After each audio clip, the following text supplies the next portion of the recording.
Hey there, cats and kitties. I am the Blues Man, Johnny Blues, and with this video, I'll be discussing my thoughts on episode 8 of the anime series Erased. And holy hell. Oh my god, this series. I swear I love this series. It has to be my favorite of the season. It has to be my pick for the best of the season.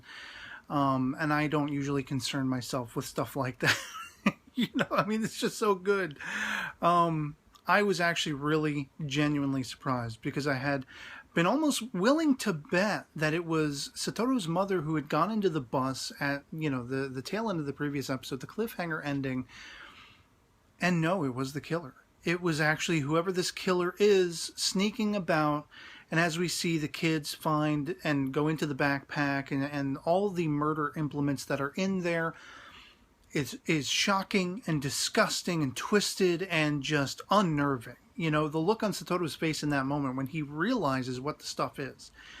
And presumably the other kids don't really know. They're not as fully aware of the scenario as he is.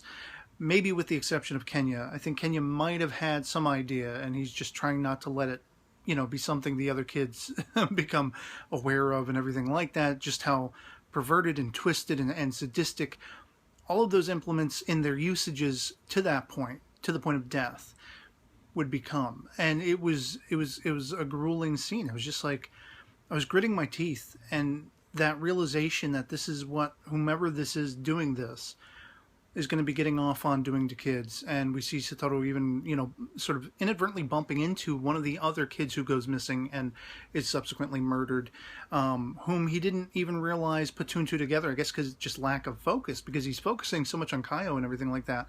And Hiromi, he didn't even put two and two together that this is another kid in his own school and that kind of thing, or the elementary school, whatever it is. And it's just, oh, man, But I loved the emphasis in the entirety of this episode of his going to his mother for lack of any other alternative and having faith in his mother. And I love his mother. I love his mother so much.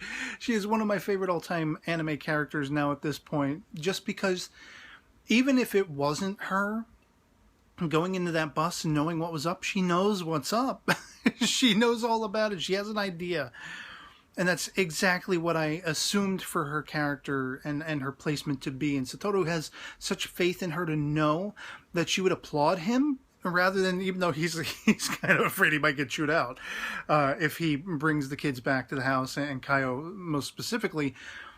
But he goes up bold-facedly to her when she's like, explain yourself. And this is what my duty of care was. This is what my responsibilities were in taking care of this girl. And she's proud of him. She's been making curry because she suspects he's going to be bringing her at least, maybe some other kids back and everything like that. I have to assume she's followed him once or twice to know that, he's got other people. Maybe she just made the assumption and she's making enough curry to last for days if, like as she says, when asked, what would you have done with all that curry if nobody had been brought back with me and everything? And, well, we'll just eat it for days, whatever. I love her. I love her embracing of Kaio and Kaio's, all the emotional strong points of this episode, from Kaio's gifting Satoru blue mittens. And it really chokes me up because he gave her the little red ones and everything. And it's coming full circle, that dynamic between them and trying to save her. And when she is debuted to breakfast the next morning at the end of the episode, and she is just all out now crying because she's never had anyone really care about her in the way that these strangers do. Her own family has been monstrous, and she wants nothing more than to be removed from her mother. And, because of how bad her life has been, the beatings she has sustained by her mother, and I think more to the point, her mother's boyfriend. Because where is he? Where has he been in all of this? Once you get past the just heartwarming, Satoru's mother taking a bath and treating Kaio like her own child and making her the breakfast, and that whole, laying out the bedding. Am I getting in the way? And Satoru just says out loud, yeah. Smack. All of that. Once you get past all of that, the underlying question is, who the hell is the killer? Because now kind of eschewing my speculation that it might be one of the kids who later grows up in the present day, and that's still something that could be a possibility. Maybe one of these kids becomes psychotic or sadistic or is in on it in the past and grows up to continue fitting that mold in present day 2006. Remains to be seen. Maybe it's the same killer that many years later, but it looks like an adult has gone into and left the bus. Left behind a boot print, by the way, which I thought he punched the box, but whatever. Left a pretty detailed, I might add, boot print on a cardboard box. And that all plays into the whole idea of what happened to Kaio originally. She had been beaten, left for dead, and for some reason this killer kidnapped the body, froze her to assure she would die. It's like, what the hell? What is even with that? I don't get it. Like, in the act of kidnapping and presumably torturing and murdering these kids, why kidnap a kid who's already kind of sort of half dead? Unless to quiet her, maybe? Like, fearing that she might speak out and be able to point the finger at who is responsible. But it's leading me back to the boyfriend. I know everybody is banging on and on and on about the teacher, and he does. He's on the inside. He fits the mold of being somebody who is on the inside and has all of the information and can potentially manipulate people and everything like that. But I have to give him some credit after this episode for working in tandem with Satoru's mother. Maybe she doesn't know. And maybe it's a situation where the twist will be, you know, we think he's good, we think he's working with child services and all these things that they're actually seemingly doing, and maybe it's to cover up his tracks. I don't know, because it seemed like the killer was ticked off that whatever plans he had in motion had been befuddled by Satoru in hiding Kaio and Hiromi and the other kids away and everything like that. And that, you know, is the only thing I can think of as to why this killer would be upset enough to kick, although, again, I thought it was punch, a cardboard box and leave his, you know, killing implements behind.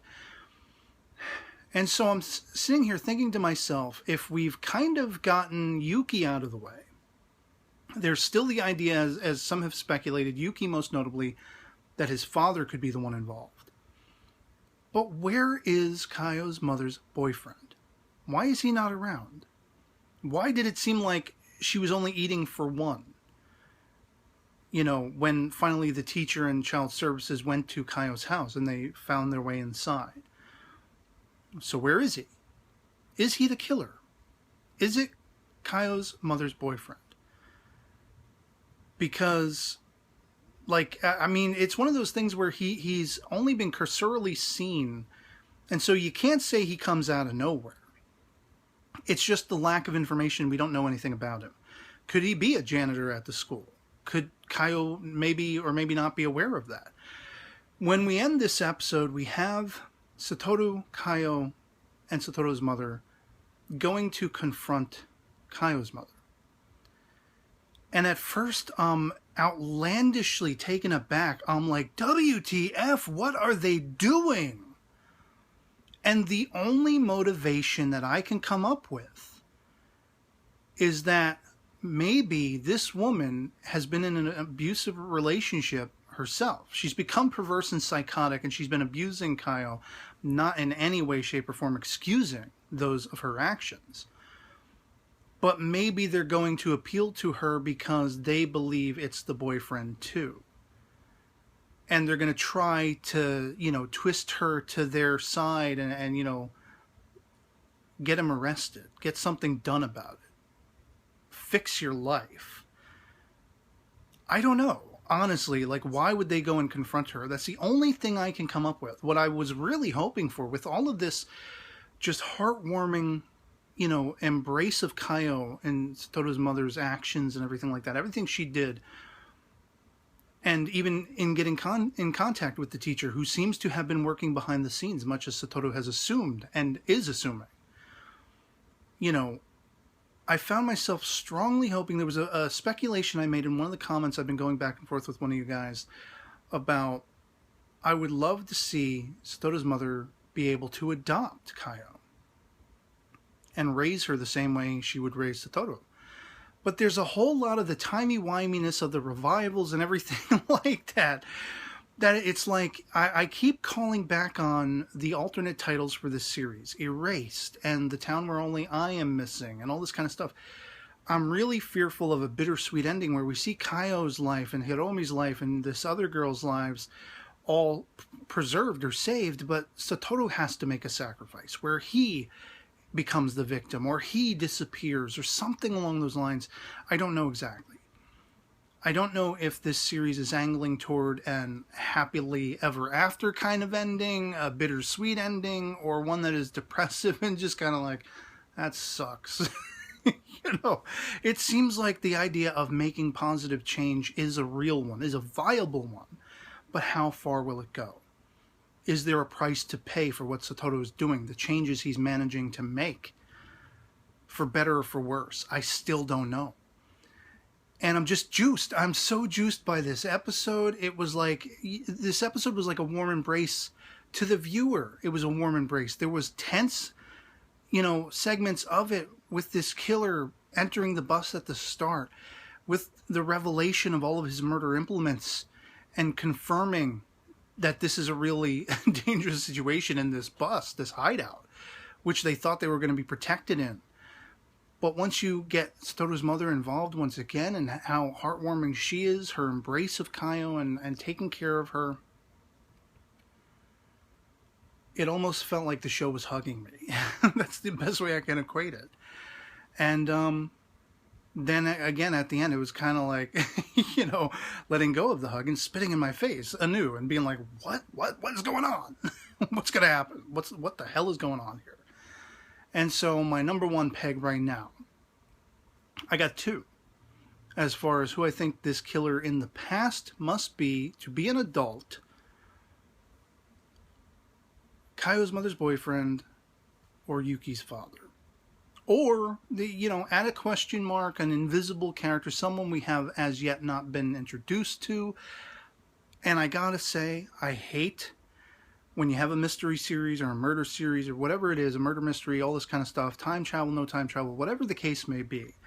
I hate an 11th hour reveal. And I hope strongly that whoever this killer is revealed to be, it is not somebody out of the blue. It is explained, it is established by clues that if you go back and watch again, you can see it building up to that and everything like that. Not somebody who is just suddenly debuted out of nowhere that you never in a million years would have guessed. There has to be some level of satisfaction toward the end. And I feel like this series is pitched well enough, is plotted well enough, is paced well enough. I have utmost faith that they will not do that. I could be wrong.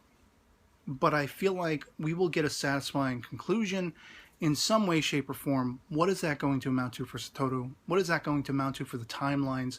Who he can save, who he can't save. Can he save everyone? Can he risk himself and lose himself? All these things are still up in the air. But this was a tremendous episode, once again.